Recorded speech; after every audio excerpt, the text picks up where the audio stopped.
राष्ट्रवादी काँग्रेस अजित पवार पक्षाचे नेते आणि राज्याचे उपमुख्यमंत्री अजित पवार यांचा बारामती या ठिकाणी जात असताना विमान लँडिंगच्या दरम्यान अपघात झालेला आहे आणि या अपघातामध्ये अजित पवार यांच्यासह 6 जणांचा दुर्दैवी मृत्यू झाल्याची घटना घडल्यामुळे येवल्यामधील भुजबळ संपर्क कार्यालयाच्या ठिकाणी असलेले शुभेच्छाचे बॅनर जे तर ते या ठिकाणी आता उतरवण्यात आलेले आहेत। एकंदरीत पाहता हा काही जो विमानात अपघात झालेला आहे तर याच्यामुळे आता राष्ट्रवादी काँग्रेसचे जे कार्यकर्ते असतील पदाधिकारी असतील तर ते हळहळ व्यक्त करत आहे। या ठिकाणी आपल्यासोबत बोलण्यासाठी राष्ट्रवादी काँग्रेसचे काही कार्यकर्ते आहेत। मला हे सांगा की अजित पवार यांचा दुर्दैवी मृत्यू झाला आहे, काय सांगा?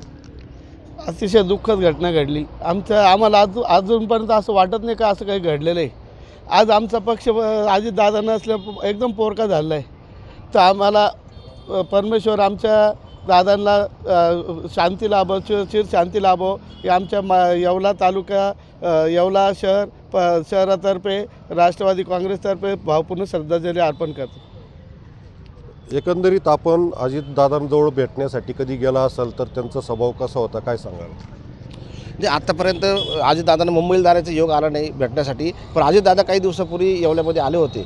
तेव्हा अजितदादांचं जे बोलणं वागणं आम्ही इतके दिवस फक्त टी व्हीवर बघत होतो, पण प्रत्यक्ष अनुभवलं आणि अजितदादांनी अक्षरशः आमच्या सर्व कार्यकर्त्यांच्या पाठीवर शाबासकीची थाप मारली होती व आमच्या संघ एकदम अतिशय चांगल्या प्रकारे अजितदादा बोलले होते आणि अजितदादाचा स्वभाव अतिशय चांगल्या प्रकारचा होता।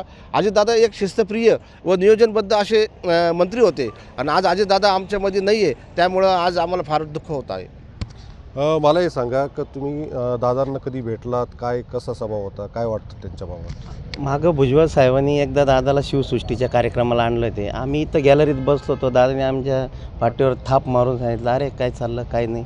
इतकं एकदम स्वभाव चांगला होता दादांचा आणि हे अजून आमच्या जीवाला यकीन येत नाही किंवा अशी घटना घडली, जीवाला सुन्न करणारी घटना आहे आणि पूर्ण देशाला एकदम शोकाकुल पसरले, पण आम्हाला अजूनही यकीन येत नाही की असं घडलं असेल। कारण की दादांनी आत्तापर्यंत नॉनस्टॉप कमीत कमी 8 ते 10 वेळेस उपमुख्यमंत्री पद भोसवलेलं आहे आणि त्यांचं कार्यकुशल, सकाळी उठणं, काम करणं आणि कामाची पद्धत की ते आम्हाला अजूनही यकीन होत नाही।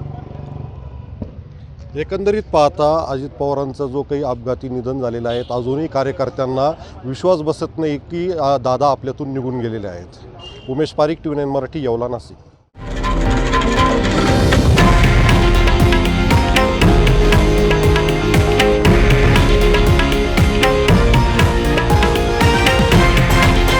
हे आहे देशातील नंबर 1 न्यूज नेटवर्क आणि आपण पाहत आहात TV9 मराठी, एकमेव।